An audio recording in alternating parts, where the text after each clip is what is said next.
दोस्तों स्वागत है एक बार फिर से आप सभी का हमारे इस चैनल में जिसका नाम है ऑल हिट एग्जाम। और आज का जो हमारा वीडियो होगा ये आपका शिक्षण कौशल का होगा, अर्थात टीचिंग स्किल्स का ये हमारा आपका वीडियो होगा।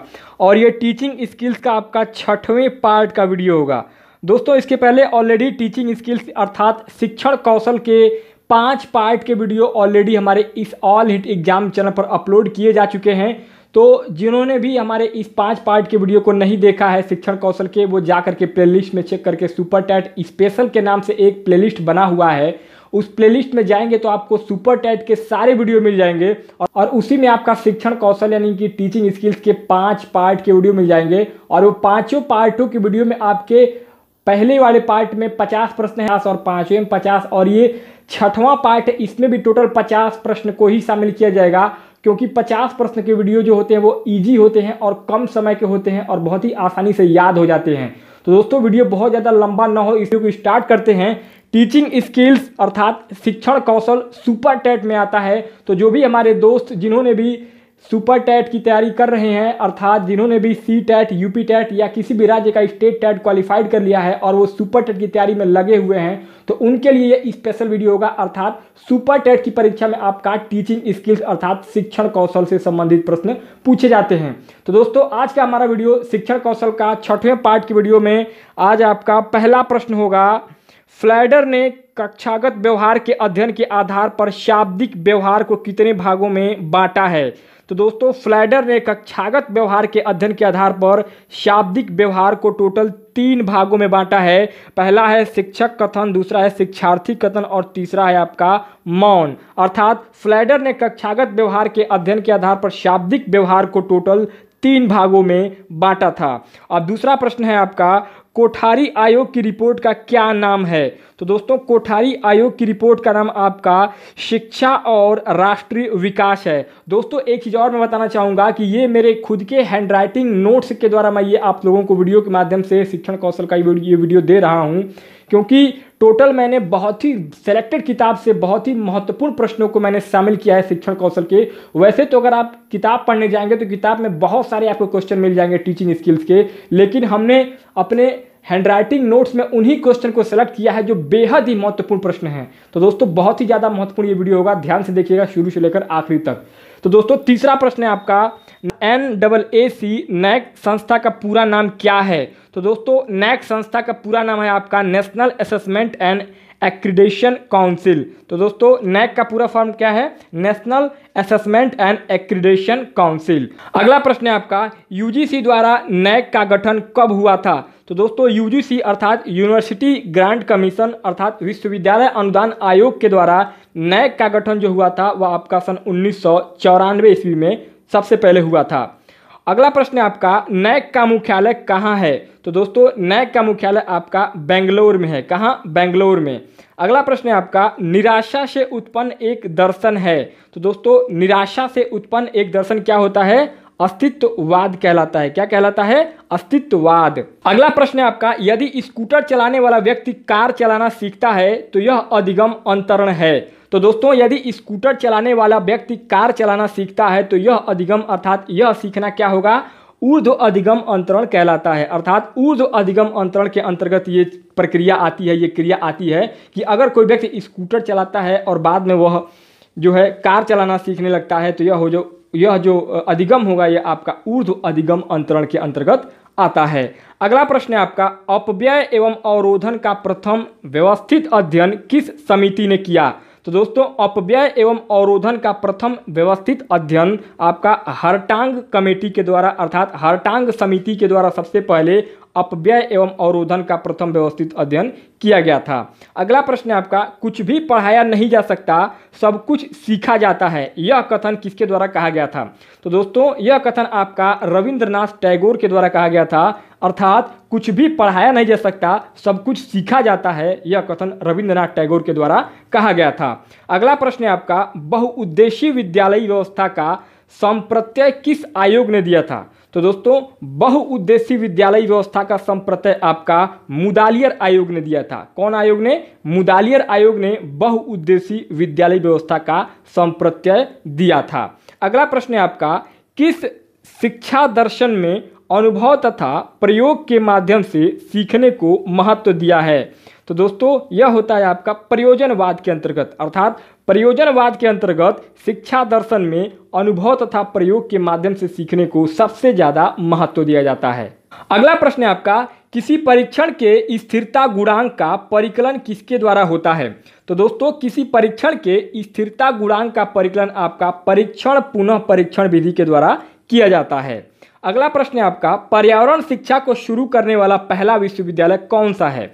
तो दोस्तों पर्यावरण शिक्षा को शुरू करने वाला पहला विश्वविद्यालय आपका विश्व भारती विश्वविद्यालय है। कौन सा? विश्व भारती विश्वविद्यालय है जो है वो सबसे पहले पर्यावरण शिक्षा को शुरू करने वाला विश्वविद्यालय था। अगला प्रश्न है आपका, किसी देश की मुक्त विश्वविद्यालय प्रणाली को रेडियो एवं टीवी विश्वविद्यालय के नाम से जाना जाता है। अर्थात किसी देश की मुक्त विश्वविद्यालय प्रणाली को रेडियो एवं टीवी विश्वविद्यालय के नाम से जाना जाता है। वो कौन सा देश है आपका? यूके, अर्थात यूनाइटेड किंगडम। यूनाइटेड किंगडम एक ऐसा देश है जहां की मुक्त विश्वविद्यालय प्रणाली को रेडियो एवं टीवी विश्वविद्यालय के नाम से जाना जाता है। अगला प्रश्न है आपका, दूरस्थ शिक्षा में सूचना तकनीकी का उपयोग किस प्रकार का उपागम है? तो दोस्तों दूरस्थ शिक्षा अर्थात डिस्टेंस लर्निंग में सूचना तकनीकी का उपयोग आपका अधिगम उपागम के अंतर्गत आता है। अगला प्रश्न है आपका, दूरस्थ शिक्षा में दत्त कार्य साधन मूल्यांकन होता है। तो दोस्तों दूरस्थ शिक्षा में दत्त कार्य आपका जो होता है वो संकलनात्मक मूल्यांकन के अंतर्गत आता है। अर्थात डिस्टेंस लर्निंग में जो आपका दत्त कार्य होता है, असेसमेंट होता है, वह आपका संकलनात्मक मूल्यांकन के अंतर्गत होता है। अगला प्रश्न है आपका, दूरस्थ शिक्षा के स्तर का नियंत्रण एवं अनुरक्षण किस संस्था के द्वारा होता है? तो दोस्तों दूरस्थ शिक्षा के स्तर का जो नियंत्रण और अनुरक्षण होता है वह आपका डैक के द्वारा होता है। अर्थात DAC एक संस्था है जिसके द्वारा दूरस्थ शिक्षा के स्तर का नियंत्रण और अनुरक्षण किया जाता है। अगला प्रश्न है आपका, डिस्ग्राफिया का संबंध किस बीमारी से है? तो दोस्तों डिस्ग्राफिया जो होता है वह आपका लिखने से संबंधित बीमारी होती है। अर्थात जिस भी व्यक्ति में डिस्ग्राफिया की बीमारी होता है उसको लिखने में समस्या होती है। अगला प्रश्न है आपका, साइबरनेटिक्स शब्द का सर्वप्रथम प्रयोग किया गया। तो दोस्तों साइबरनेटिक्स शब्द का सबसे पहले जो प्रयोग किया गया था वह आपका नॉर्बर्ट वीनर के द्वारा किया गया था। अर्थात नॉर्बर्ट वीनर ने सबसे पहले साइबरनेटिक्स शब्द का सबसे पहले प्रयोग किया था। अगला प्रश्न है आपका, गोपाल कृष्ण गोखले ने शिक्षा से संबंधित विल पेश किया था। तो दोस्तों गोपाल कृष्ण गोखले ने शिक्षा से संबंधित जो विल पेश किया था वह आपका 1911 ईस्वी में सबसे पहले पेश किया था। अगला प्रश्न है आपका, जाति प्रथा कैसा समाज उत्पन्न करती है? तो दोस्तों जाति प्रथा जो है वह आपका मृत समाज अर्थात मरे हुए समाज को उत्पन्न करती है। अगला प्रश्न है आपका, व्यक्तिगत उद्देश्यों की सर्वप्रथम चर्चा किसने की थी? तो दोस्तों व्यक्तिगत उद्देश्यों की सबसे पहले जो चर्चा की गई थी वह आपका नन महोदय के द्वारा किया गया था। किसके द्वारा? नन महोदय के द्वारा सबसे पहले व्यक्तिगत उद्देश्यों की चर्चा की गई थी। अगला प्रश्न है आपका, विचरणशीलता का अत्यंत विश्वसनीय मान कौन सा है? तो दोस्तों विचरणशीलता का अत्यंत विश्वसनीय मान जो होता है वह आपका सबसे ज़्यादा जो विश्वसनीय मान होता है विचरणशीलता का वह आपका मानक विचलन होता है। कौन सा? मानक विचलन। अगला प्रश्न है आपका, सामाजिक दक्षता का प्रत्यय किसने दिया था? तो दोस्तों सामाजिक दक्षता का जो प्रत्यय है वह जॉन डीवी के द्वारा दिया गया था। किसके द्वारा? जॉन डीवी के द्वारा सामाजिक दक्षता का प्रत्यय दिया गया था। अगला प्रश्न है आपका, शोध प्रक्रिया का लक्ष्य होता है। तो दोस्तों शोध प्रक्रिया का जो लक्ष्य होता है, टारगेट होता है, वह आपका परिकल्पना का सत्यापन करना होता है। अगला प्रश्न है आपका, निर्देशन नवयुवकों को अपनों से दूसरों से और परिस्थितियों से समायोजन स्थापित करने के लिए सहायता देने की प्रक्रिया है। यह कथन किसका है? तो दोस्तों यह जो कथन है आपका स्किनर महोदय के द्वारा कहा गया था। किसके द्वारा?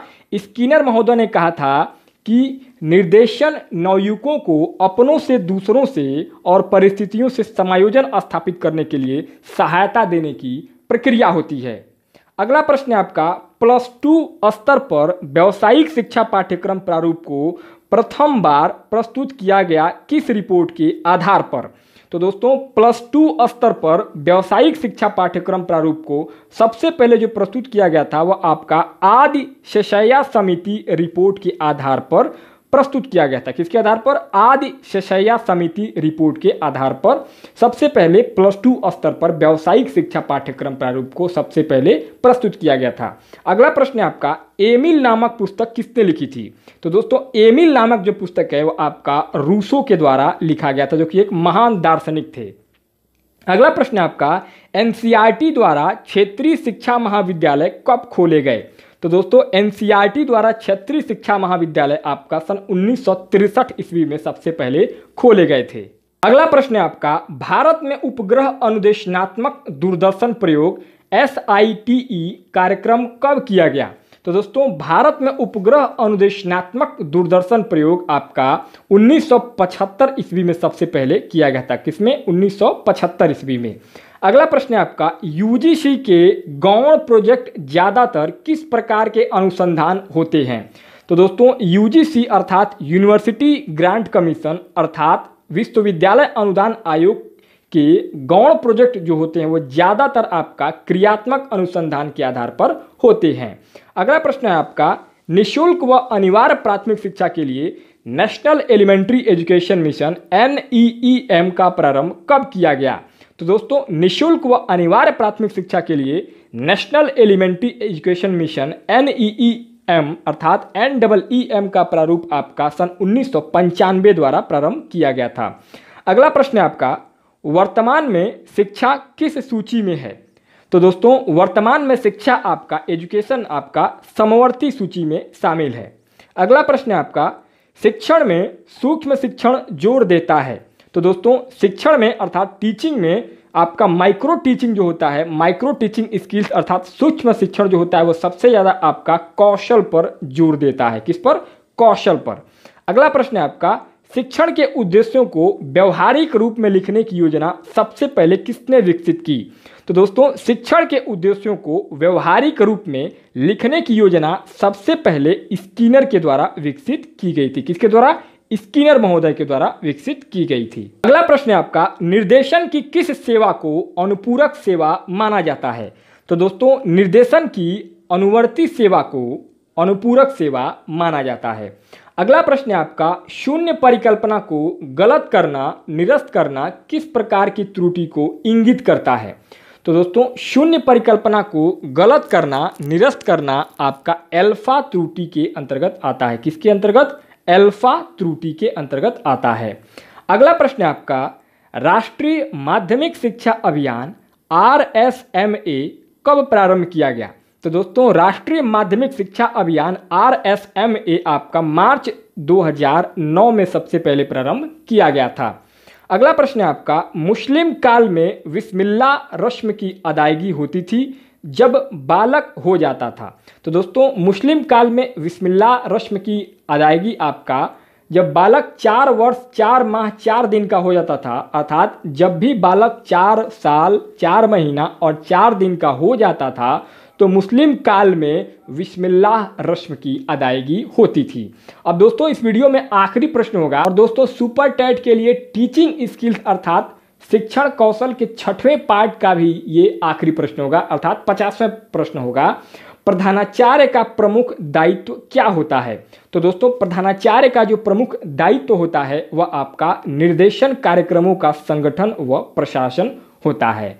तो दोस्तों इस प्रकार से आपका शिक्षण कौशल टीचिंग स्किल्स का सुपर टेट के लिए स्पेशल ये वीडियो 6वें पार्ट का वीडियो यहाँ पर समाप्त होता है। और इस वीडियो में टोटल 50 क्वेश्चन को शामिल किया गया था जो कि एक हैंडराइटिंग नोट्स के रूप में था और ये बहुत ही अच्छे किताबों से बहुत ही महत्वपूर्ण प्रश्न को छांट करके हैंडराइटिंग नोट्स के रूप में तैयार किया गया था ताकि आप लोगों का मैक्सिमम समय बचाया जा सके। अगर आप किताब पढ़ना चालू करेंगे तो बहुत सारे किताबों को पढ़ने के बाद आपको इन सब प्रश्नों को मिलेगा, लेकिन ये वीडियो देख लेंगे तो आपको बहुत सारे किताब को पढ़ने की जरूरत नहीं पड़ेगी। ये इस चैनल का और हम लोगों का दावा है क्योंकि हम लोगों ने बहुत ही मेहनत किया है आप लोगों को बहुत ही अच्छे मटेरियल प्रोवाइड करने के लिए। तो दोस्तों ये वीडियो बहुत ही ज़्यादा कारगर साबित होगा आपके आने वाले सुपर टेट के एग्जाम जो यूपी में होने वाले हैं और अन्य राज्यों में जो भी होंगे। तो दोस्तों बहुत ही बेहतरीन ये वीडियो होगा और मैं उम्मीद करता हूं कि आप लोगों को वीडियो बहुत अच्छा लगा होगा। अगर आपको वीडियो अच्छा लगता है तो आप हमारे चैनल को सब्सक्राइब करके हमारे साथ जुड़ सकते हैं क्योंकि ऑल हिट एग्जाम चैनल हमारे चैनल का नाम है और ऑल हिट एग्जाम का मतलब होता है कि जितने भी ऑल ओवर इंडिया में बेस्ट गवर्नमेंटेड एग्जाम होते हैं उन सभी एग्जाम की तैयारी हमारे इस ऑल हिट एग्जाम चैनल पर कराई जाती है। जैसे कि IAS, PCS, bank, SSC, railway, NDA, CDS, UPP, UPSC, UP triple SC, UPSI, UP लेखपाल, वीडियो कानून गो, जितने भी आपके बेहतरीन परीक्षाएं होती हैं पूरे ऑल ओवर इंडिया में गवर्नमेंटेड अर्थात सरकारी परीक्षाएं होती हैं, वो सारी परीक्षाओं की तैयारी हमारे इस चैनल पर कराई जाती है। तो दोस्तों मिलते हैं एक और जबरदस्त और इंटरेस्टिंग वीडियो के साथ, तब तक के लिए बहुत बहुत धन्यवाद।